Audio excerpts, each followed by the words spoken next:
Hi guys, today we are making a simple but very useful drawstring bag, and these are great for pretty much anything.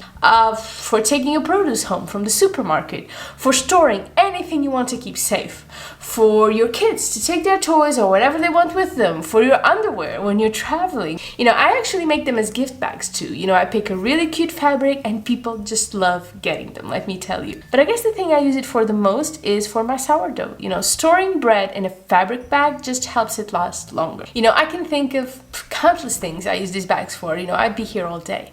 What I'm saying here is that they are very practical, very useful, and very, very easy to make. Now, before we continue, just a quick reminder to check out the So Easy Patreon, if you're looking for some unique out-of-the-box sewing and quilting project, or, if you're looking for a community of people who just love to quilt and love making a little quilty magic together.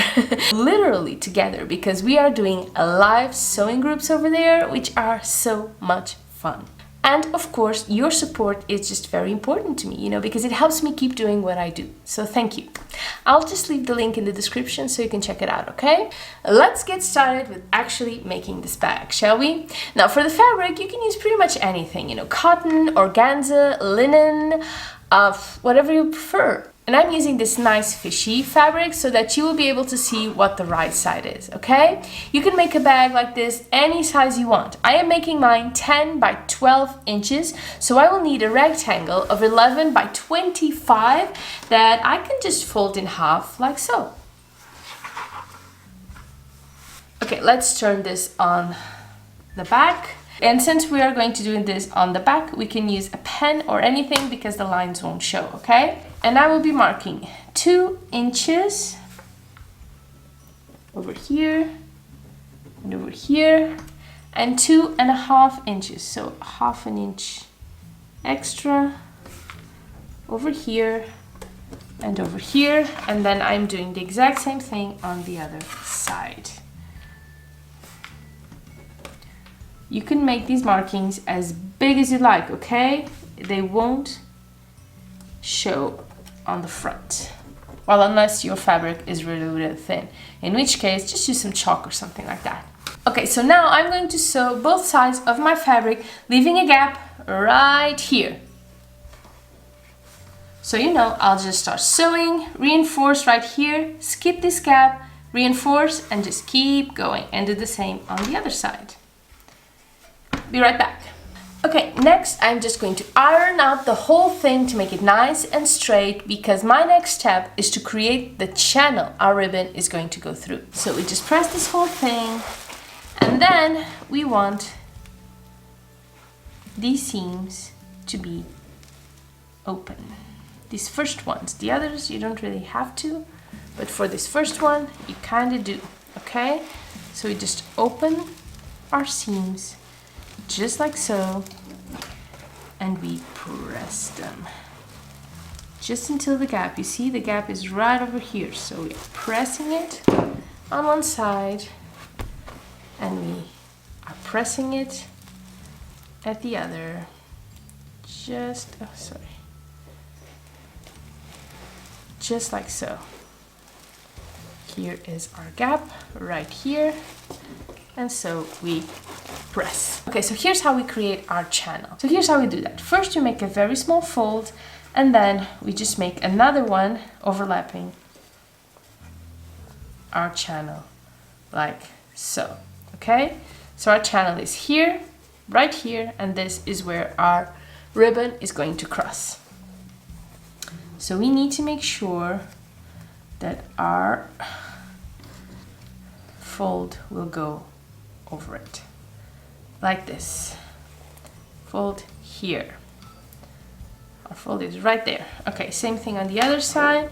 Small fold first, then with our seams open, we overlap like so.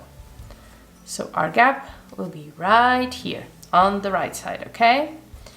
If your gap is on the fold, you've gone too far, okay? It needs to be on the right side. And now we complete our fold just like so.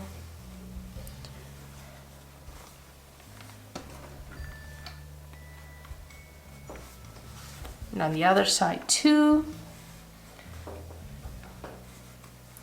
Let me just go a little bit over. I think it's best.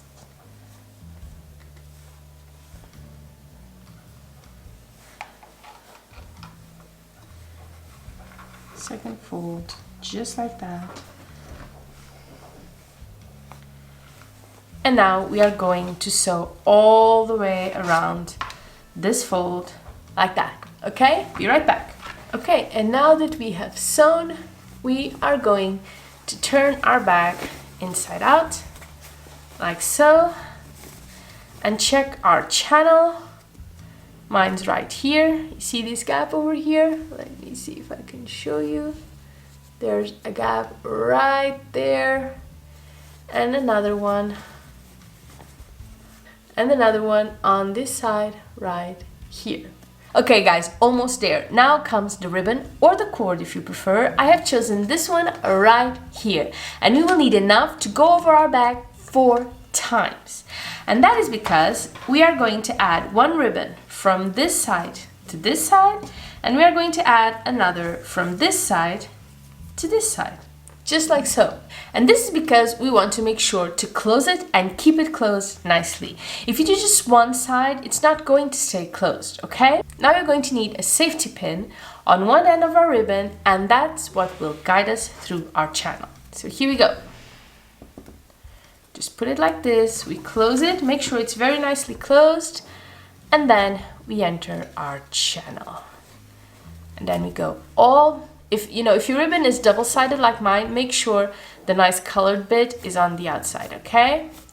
We just go around our bag, just like so, and when we reach this end, we do not come out, we just keep on going. And if you didn't press your seams, this may be a little bit of a challenge. Okay, here we go. We won't take it off here, we will just keep on going like so, until we go all the way around our back.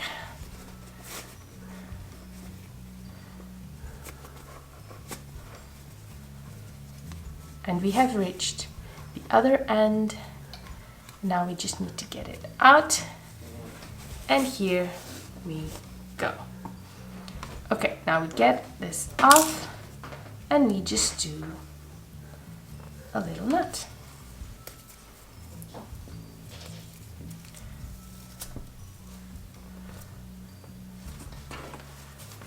Okay, now we do the exact same thing from here to there. We need our safety pin and we do it all over again, entering this channel and going all the way around.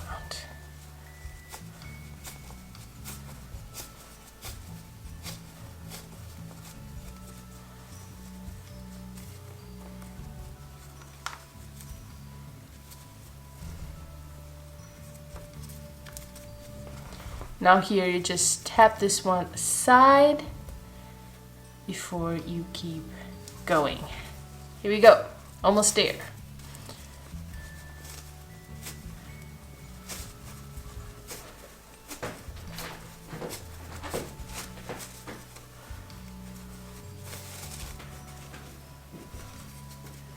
We reach the other end. We go around the seam. Here we go. And there it is. Again, we just do a tiny little knot.